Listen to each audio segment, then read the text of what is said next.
Hey, what's up, Bible collectors? Pastor Matt here. I will tell you a story if you promise not to tell anybody or share it on the interweb, all right?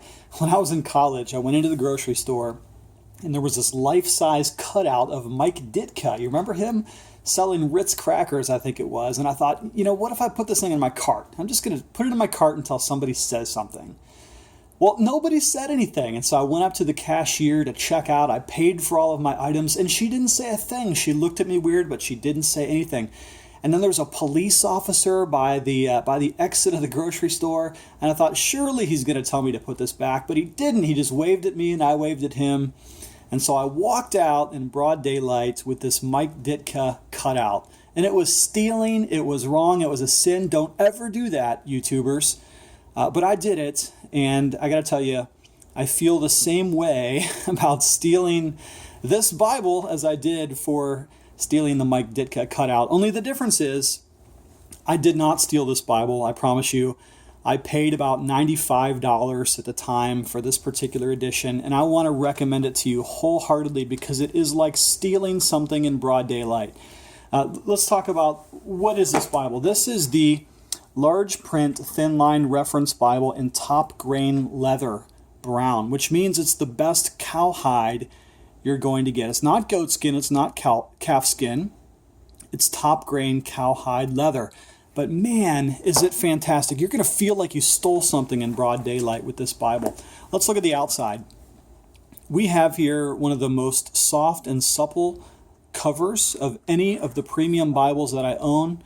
This is one of these covers that you can just roll up. It melts in your hands.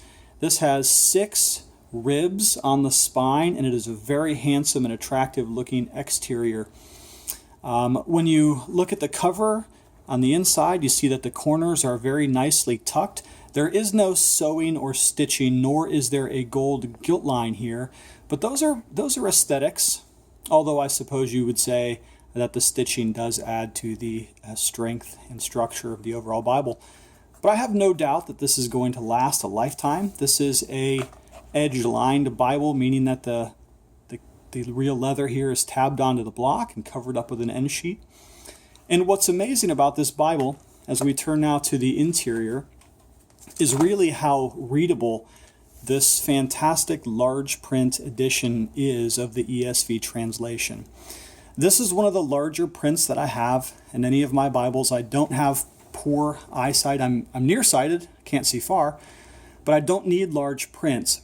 But if I did, this would be the edition that I would turn to.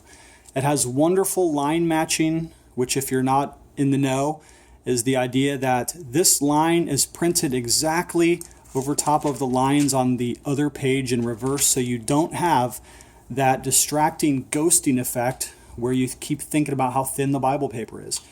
Really does make a difference. As you can see, this is a 2-column layout in this edition, and Crossway's done something not completely unique, but I think it's kind of clever. They've put the references down here in the right bottom of the corner instead of in a center column margin, so that you have a wider and broader reading area. And again, that allows them to bulk up that font a couple of notches and make it even more readable. Now, here's why I feel like I stole something even though I paid for this Bible. This is exactly the same Bible, at least in terms of its layout, as Crossway's much more expensive Omega Thinline reference. But I'm going to show you a couple of the differences here. First of all, notice that the layout's exactly the same.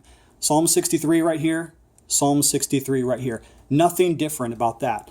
Now, the large print Thinline is slightly bigger. You probably can't see that from this perspective, but trust me, the wording is just slightly bigger than the Omega, and in fact, the pages are slightly wider in the top grain Thinline as well. What aren't you going to get? Why is the Omega $100 more expensive? Well, you do get some nice features with that. I'm not going to lie. I've done a video on this Bible before.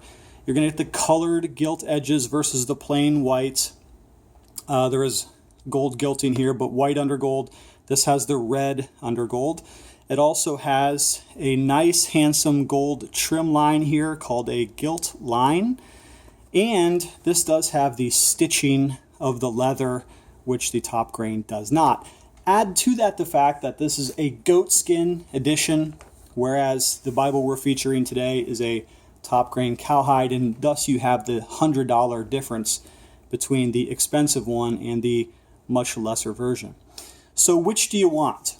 Both of them are excellent. Look, I can fold this one up nice and floppy, fold it like a newspaper, but I can do the same thing with this one right here.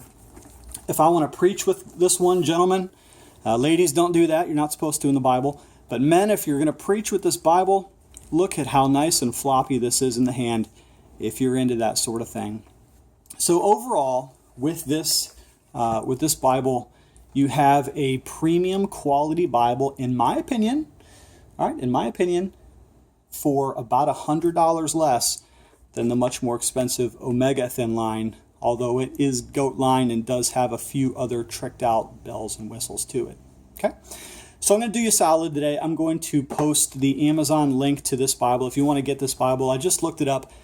It's $107 today, about $10 more, and when I purchased it, I think people are catching on that there is a steal to be had, and it is this Bible right here. I'll post that Amazon link in the description of this video. If you go down to the description, I'll post it right there.